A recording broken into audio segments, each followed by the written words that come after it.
Well, it's been a long, say, when did we originally start this? February?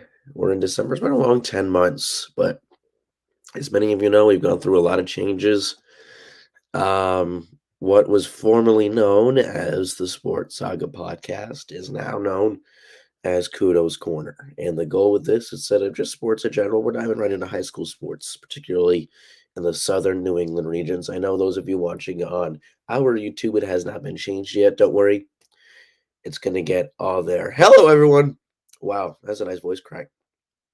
I'm still like half asleep. Let's try that again. Hello, everyone, and welcome to the premiere of Kudos Corner. Hopefully, soon to be joined by Matt Jolis, Ron Robert, Chris E2, and Tim Duffy. I'm Brady Kudo. Thank you for joining us. Um, and we're just get right into it. I have several. It's the way it's going to go, right? Every show is going to be 3 segments. First one, we're calling it the Sunday Saga. Yes, old name still attached to my heart. LaSalle, St. Ray's, and Holy Moses Brown. What does that mean? Football championships. We never really preview or reviewed this past football season. We were trying to, but we couldn't. So let's just do it. LaSalle, I think not many people saw that. I did. I really thought Hendricken was going to go in and crush them. But that seemed to not be the case. Matt Jolis joins me now, and he was one of those people that had Hendricken losing in the state championship. Yeah, I actually did, and thanks for having me, Brady, and Of course. congratulations on the show. I think this is going to be a great show for you. But yeah, like that's one of those things. Looking at the season and the way it was going, I think you could really think that that power division is kind of interesting. It's really only four teams, it's four schools. It's really not, exactly what you expect out of a division, but you just look at the way Hendricken played through the course of the season. And yeah, they beat up on a lot of teams too, but I think most specifically, like you had the game against EP. I had the game against Central, and I looked at both of those games and I was like, well, they're good, and I just felt that it was going to come down to whether or not the defense was going to be able to stand up against Veracruz and the LaSalle offense. And because I hadn't seen LaSalle all year, so I was just going off of what other. But I mean, I had the Hendricken EP game, which that was the we all knew that was going to be one sided. I mean, that meant nothing to Hendricken. EP needed to have Cumberland lose to get in the playoffs. But you looked at Veracone against Falcone, right? Who was better? The running attack, Zellworthy against Weah and Francis, and it was really one of those things. I feel like you just flipped a coin.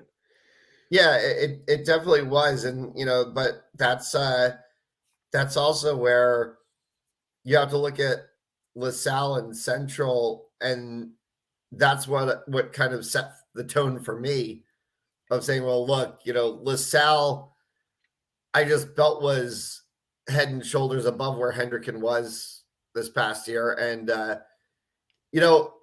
to the flip side of it, though, I have questions about LaSalle next year. Veracruz's not there anymore. You're losing a lot of offensive power. And we see this tend to happen. You see this in college football. You see this in the NFL sometimes even, and you definitely absolutely see this in high school. You can't always reload. There are some teams that have the ability to do it, but even especially in high school, it's not always a reload unless you are recruiting your players. And if you're not a prep school, if you're not an academy program, you're not really actually recruiting your players. Yeah. And people say, oh, but Hendricken's a private school. LaSalle's a private school. They can get whoever they want to come there. Nah, not entirely. They can't go down to Texas and sign 8 kids and bring them to Right. Rhode Island. Doesn't work that way. So it's going to be a question of whether or not LaSalle's going to be able to reload next year. You're talking about reloading in a team that's going to lose a lot. The Division II state champions in St. Raphael. Moses Muse announces his commitment sometime this week. He just went to the Army-Navy game. He holds an offer from West Point. But Danny Wolf returns for another season.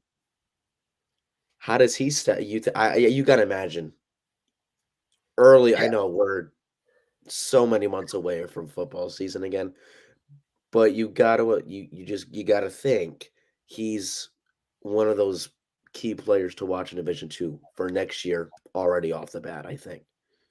Yeah, so for anybody who's wondering what St. Ray's is going to look like in Division II next year, go look at the fourth quarter of the Moses Brown game on Thanksgiving weekend. Because the fourth quarter of the Moses Brown game, St. Ray's pulled everybody. I mean, the game was a blowout at that point, but St. Ray's pulled everybody. And what you saw on the field was the St. Ray's starting 11 for next season. There were no seniors. I think maybe one, but essentially there was, out of the 11 players on the field, there was maybe 1 or 2 seniors and 9 or 10 sophomores, juniors.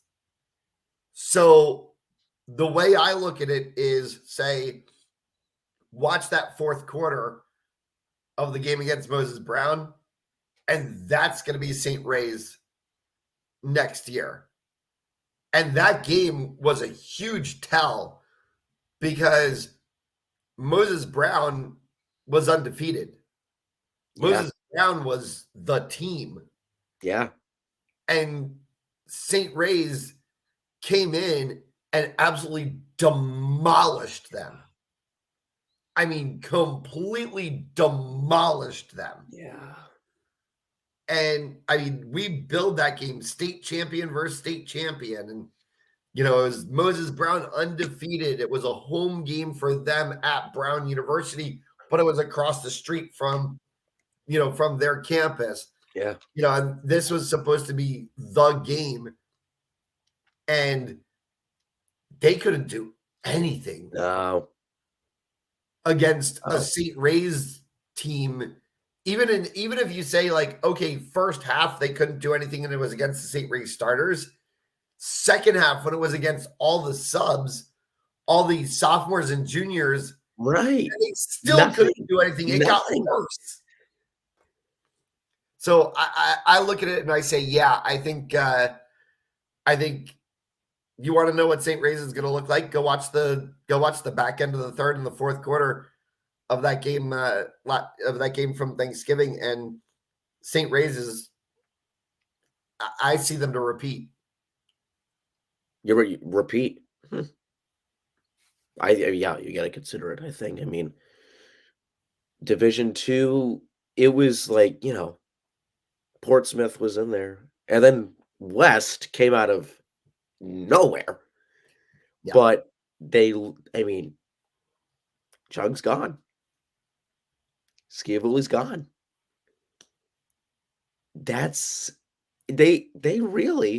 They lose everybody but Cal and Cornell. Yeah, I think for West, this was sort of like a year. This was sort of a, all in. You're playing poker and you're going all in. This was all in. This was throw the kitchen sink. This was leave everything on the field. This was sort of the it, because no Chung, no Schiavoli, no Hudson Carvalho, no, you could just go down the line. No. I mean, yes, Kellen Cornell comes back.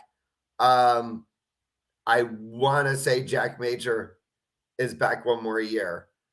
But your three-headed monster really is gone. I think Dimitri LeBlanc's a senior as well too. Yeah.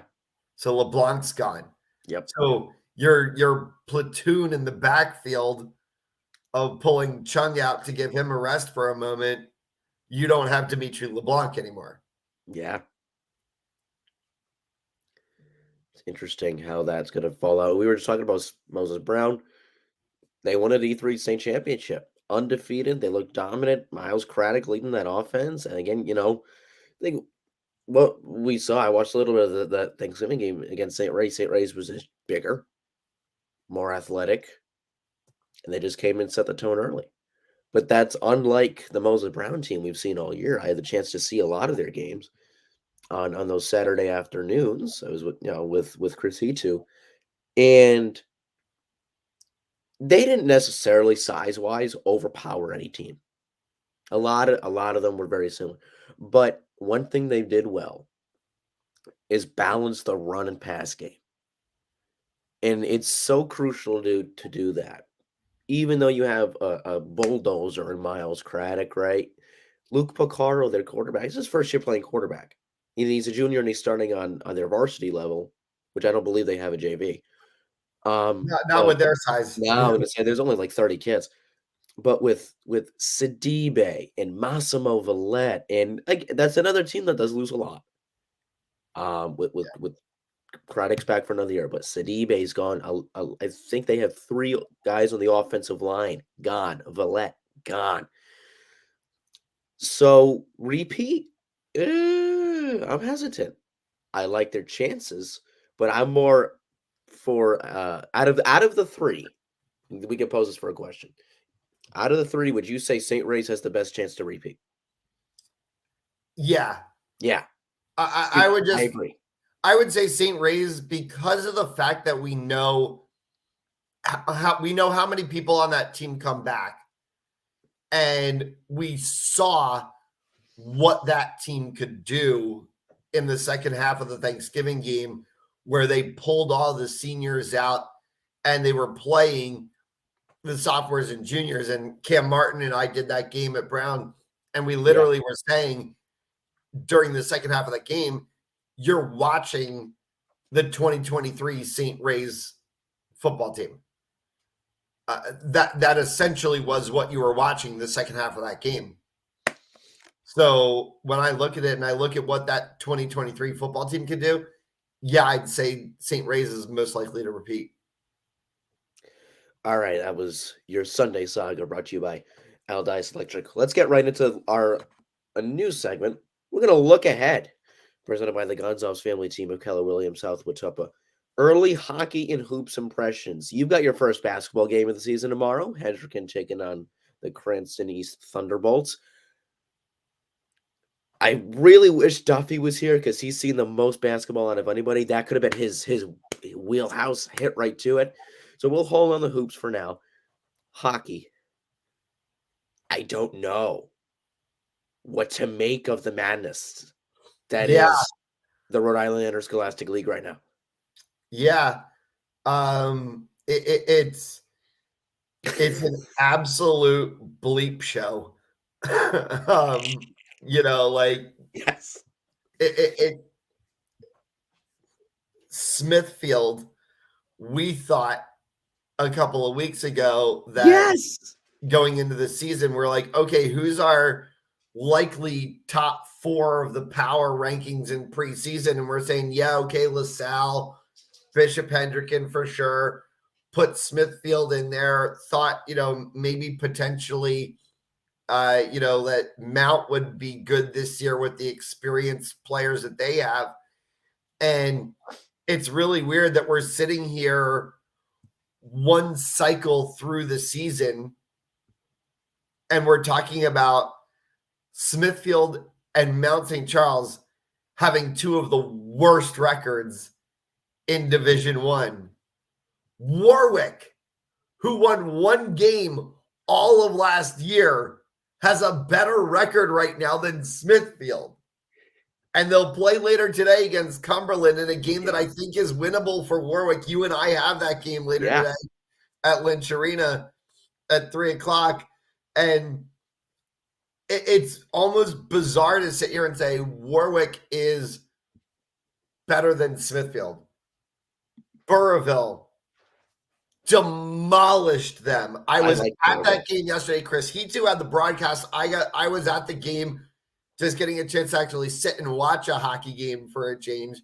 And it was, the word that I would have to describe Smithfield is gross. Wow. I mean, it was just, and I know Bobby Jackson's going to hate me for this if he watches the show. It was gross hockey. They look completely disoriented. They are not moving the puck around the zone the way they should. It's become a little predictable that they're just driving straight in through, and Ponagansett. Yeah. Smithfield only beat them 1-0 in overtime. Yeah. And Ponagansett keyed 2 to 3 players every single moment that they were trying to bring the puck down the ice. You would just see 2 to 3 players keyed right on a Smithfield player, and it was just making it virtually impossible. And you can't do that. You can't go on a whole entirety of your season simply trying to shoot from the blue line, shoot from the blue line, shoot from the blue line. Yep.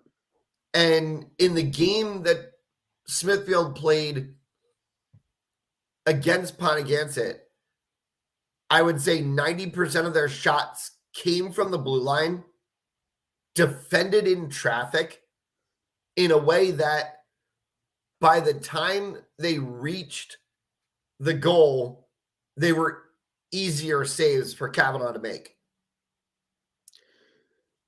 It's just so, again, I know the preseason, like you were talking about, like the big four, LaSalle, Hendricken, Mount St. Charles had a rough year last year, but again, you were talking about that you really, really liked them in Smithfield, but I'd say that's the disoriented. I think that's the perfect word to describe them. I haven't seen them yet, but they looked good in that first game against Prout. But it's Prout. Right. I mean, that's the thing. And that's another team that just we saw them against Cumberland last week. They cannot move the puck. Yeah, and that's why I said, like Smithfield, yes, they had that 4-0 win against Prout to open the season. And I said, okay, but it's Prout. The Warwick game the next day, they get blown out 4-1 by Warwick. And I was like, you had a team that had one win all of last year, and they knocked down Smithfield. Yeah. They hold Chase Rinker scoreless. Yeah. Like, it just... So I said, after that game, I said, I have questions about Smithfield. The Burrillville game, because it's Burrillville. Remember, Burrillville is a state playoff team. Burrillville went into the quarterfinals last year before they lost to Moses Brown, a very upstart Moses Brown team. I had questions for Smithfield going into that Burrillville game. And I said to Chris Heatu when we talked about it during the week before the game yesterday, I said to Chris, I said, that's the gut check game. Oh, yeah. I was like, if Smithfield comes in and plays hard against Burrillville, if that game is a Smithfield blowout or it's tight, but because Burrillville's good and it's a 4-2 or 3-1 or even a 3-2, it's a good win for Smithfield and, carry on. It was 3-0 by the end of the first period. Yeah. It was 5-2 by the end of the game. I have a lot of questions. LaSalle, I have no questions about LaSalle. Oh, no. Hendricken, I have no questions about Hendricken. They blew through Barrington. They blew through Mount St. Charles 6-0. I have no questions. But I will honestly say that right now, the way I look at it, Hendricken, yes. LaSalle, yes. I think LaSalle 1, Hendricken 2 for right now. I'm going to go Burrillville 3. Wow. And I think I want to see, obviously, what Warwick does today against Cumberland. I could put Warwick 4. Oh, I like what you're thinking. With an asterisk of they're going to be my sneaky team this year. I like what you're thinking. They're going to be like Moses Brown. Moses Brown was my sneaky team last year. Yeah. Last year, anybody who watched the season last year, any of the broadcasts that I was on, constantly, anytime I had a Moses Brown game, would constantly hear me say, this team is my sneaky team this year. This team is my sneaky team this year. It was that team that I just saw something out of them where I thought, they stay this way. They play disciplined hockey. They continue to play the system, and they will find themselves into the playoffs. And what did they do? They found themselves not only into the playoffs, into the state semifinal round, and they beat Burrillville in overtime in Burrillville to do it. So that to me was super big. And that's why I say Warwick to me looks like Moses Brown last year. And that's my sneaky team for this year. So that's great, because that was going to lead me to my next question of I wanted to give an analysis, a couple of things, but the overarching question was going to be, do you have an early season Final Four? You knocked that out of the way. Thank you very much. Yeah, you're welcome on that. You know, I think that'll... LaSalle, they get a big test this week. St. John's comes to town. Yeah, granted, it's a non-league game, but we know how them boys in Northern Massachusetts play hockey. Yeah, and and interestingly, we've already seen St. John's because we saw them against Mount St. Charles the other night. And that team is fast. That team is fast. That team is furious. They play with passion, but they poison control. And I was really impressed with that. And to me, I think that was, there's all the questions around Mount St. Charles, and it's almost head scratching what's going on at Mount right now. Yeah. And I know I don't want to step away from the St. John's thing. Yes, I know we're talking about St. John's, but I definitely want to touch on Mount St. Charles because it's head scratching. Go right ahead. What's going on at Mount St. Charles right now? I mean, you get this top line: Colton Lawrence, Antonio Lombardi, Kyle Smolin. You've got Luke Smolin there as well too. You have some really good central and defensive play. Greg Pyatt, is there as well too. Bryce Baxter, and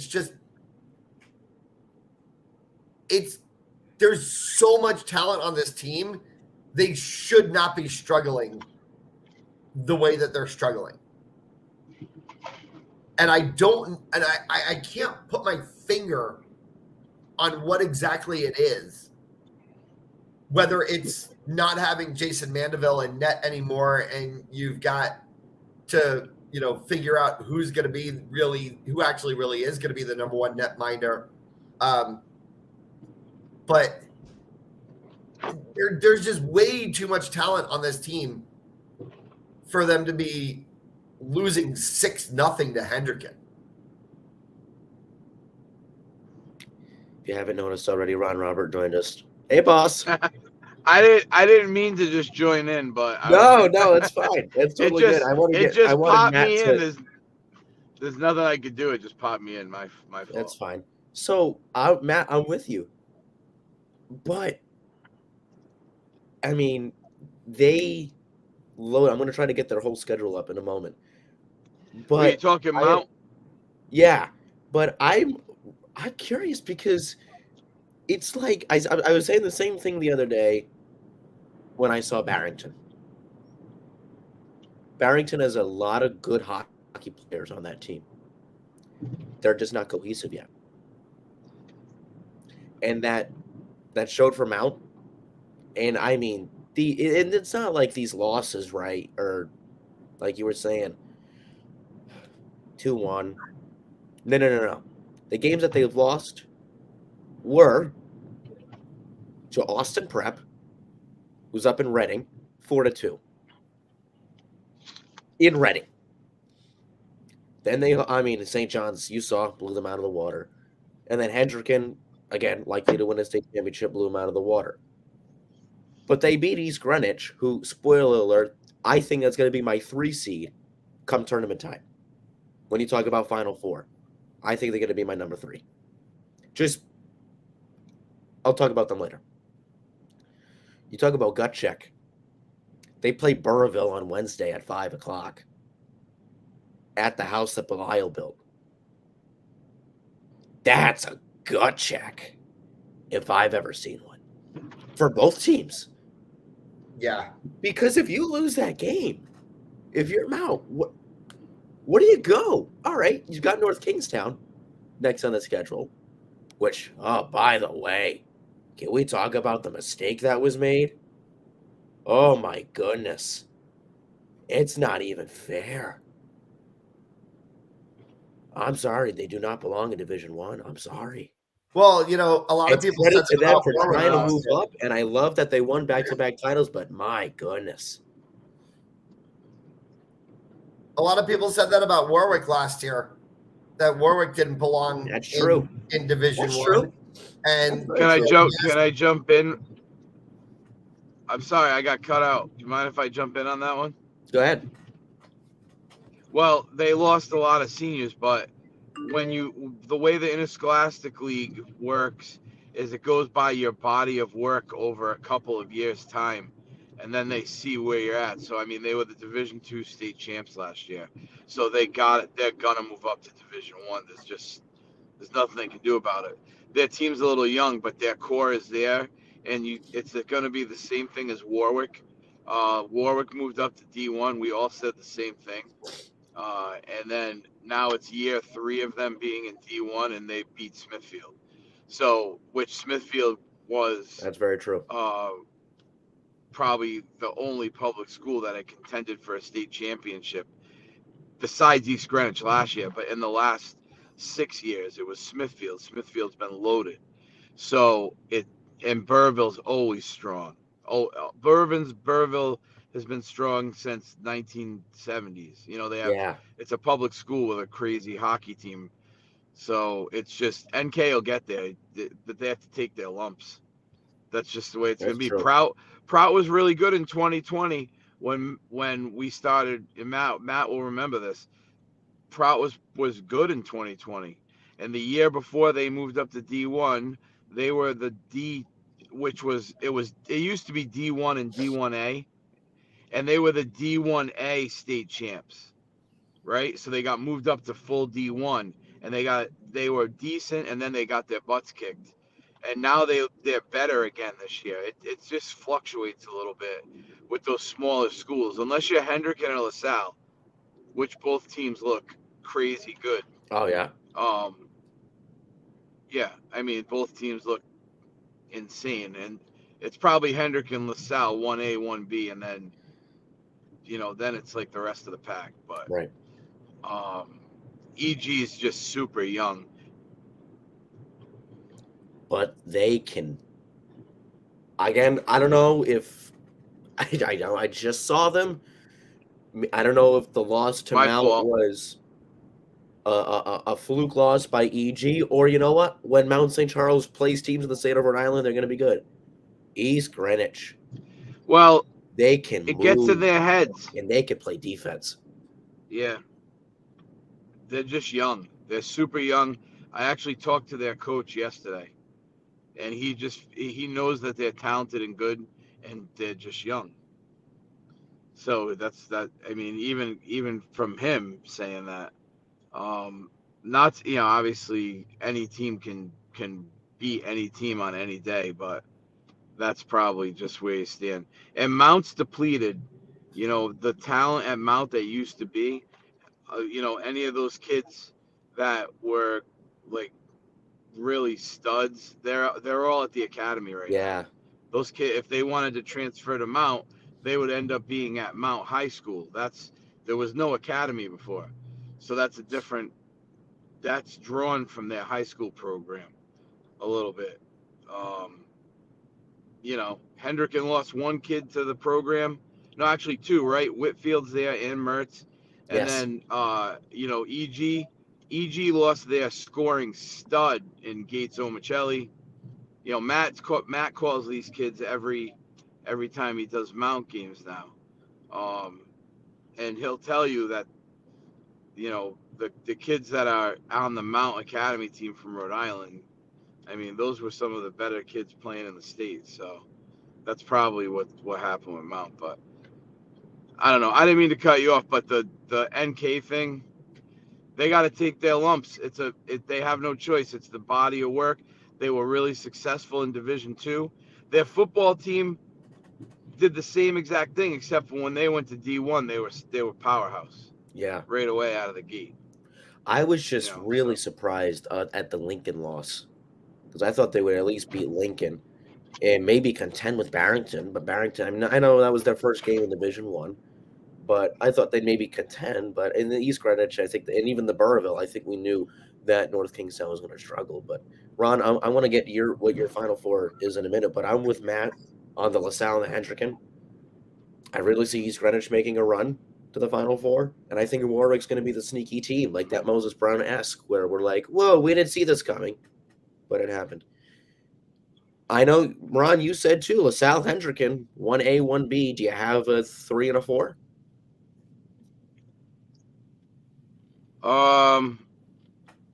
yeah, by the end of the season and into playoffs, experience will really take over. Um, it's probably going to be Smithfield Burrillville, Oh, if okay. you ask me. Okay. EG is going to be decent through the season. Um, we'll see what it's like when they play Hendricken, right? So that's going to be the test, Yeah. because Hendricken's loaded, right? Oh, yeah. Um, you got a lot of returners that are good. Murray Murray could have played. Hendricken's goalkeeper could have played last year too, but he was just behind cards. Just it is what it is. That's how Hendricken rolls. Yeah. But Murray's great. LaSalle's goalie, um, Jawarjan, unbelievable. Yeah, I mean, he was just as good as Mac. Huh? Caleb Jawaharian. No, it's Jawarjan. Well, yeah, it's Jawarjan. But he could have played instead of Max Cute last year if they didn't have Max Cute. That's how good these goaltenders were, the backups. So that makes those teams that much better. But Hendricken's got LaRose, Nardelli, Regine, all these kids returning. LaSalle has the same exact thing. They have Ronan Peterson returning. They got Big Tree Drew Bradley returning. They have Cam Tasker returning. There's probably more that, and I'm missing some of them. But Mark and Ferteshi, also Blake Ferteshi, Blake Santos. Yeah. I mean, when you talk about a team, all those kids were studs last year. So you see, when you watch these other teams, if you want to gauge them up against Hendricken and LaSalle right now, and see how they play. EG's super fast, but young and a little smaller, right? Hendricken. I don't know if you've I don't know if you've seen the size of some of those kids. That's a big team, and they know how to play. So, but that's what I would say. Burrillville is a big team, strong, well coached. kids that have been playing, Stevie Rodriguez, Jack Farrell, Murphy. I mean, these kids have been some of the best players in Rhode Island now for 2 straight years. So when playoff time comes around, you're going to see it. Smithfield's the same way. You got Hawkins, you got Goff, you got Rinker. I mean, they're kind of crazy. And the thing is last year Smithfield didn't have the best regular season, and then they went into the playoffs, and EG was on fire all year, and Smithfield only lost to EG in the playoffs in an overtime game. So once you put these teams in the playoffs, you get experience and you get the coaching. You know, Bobby Jackson from Smithfield, he's awesome. Coach Farrell in Burrville, he's awesome. Those teams have experience. So that it's not that, again, it's not to take away from anybody else. But when you've been watching Rhode Island hockey for most of your life and you've seen teams and how they transgress, how they progress through the season, I always put my money on those guys, to be honest with you. So if I had to pick four right now, I mean, it's a little early, don't you think? But I would say those four. Experience matters. You're absolutely right. But you know what? Still plenty of hockey left. We've got a game today on the Fans Only Sports Network. Warwick travels to the most vicious barber shop you might ever see. They take on the Cumberland Clippers. That's all at 3 p.m. Eastern Time. Yeah. They look pretty good this year. They look pretty good. I mean, right, Matt. How many returners, Matt? A lot of returners, right? Cumberland's got a lot of people back, and I think that's what helps them. That's what puts their strength into play, and you know, especially you've got you know, their front two lines, all their forwards are essentially back. I think, you know, for this game against Warwick, it's going to be a shootout game. There's so much scoring power on both of these teams. Yeah. All right. And when I have a few. Yep. And Warwick's got good defense. Yeah. With Groska back there returning. Cumberland's just got a ton of scoring power. So I don't know. And I want to say something before I go. Go ahead. I want to say great job to both of you guys. You know, Matt's been working his butt off, getting these games ready and doing Matt's play-by-play calling has stepped up this year. He took it to another level. So I just want to say good job on the air. And then Brady, you've been a great addition to the team. Thanks for coming on board. You're doing a really great job. I mean, people in Rhode Island are pretty lucky. I'll tell you, before one more thing. Yesterday, I spoke to someone, and they said, "Is the game?" Because everyone that's on our network wants to watch all the different games. It doesn't matter who they're fans of or whatever. And they said, "Can I tune in to watch East Greenwich versus North Kingstown tomorrow?" And I said, "Unfortunately, you can't." I said, because North Kingstown was the only team in Division I that didn't get on board with us, and we won't be doing their home games, but their away games will be there. And they said, "Oh well, their loss." And these are people that at the beginning of the season we had to struggle to convince them why they should sign up with our network, even though they've been with us for 2 years already. But then they quit. You know, it's just the beginning of the season. It's the way it is. People have to remember. But now, after just 2 weeks of games, everybody remembers really quick. And a lot of that has to do with you two. So I just wanted to say thank you. Thank you, Ron. Appreciate it so much. All right. See you soon. Just some comments I want to get in here. Yes. Good morning, Kim. Good morning,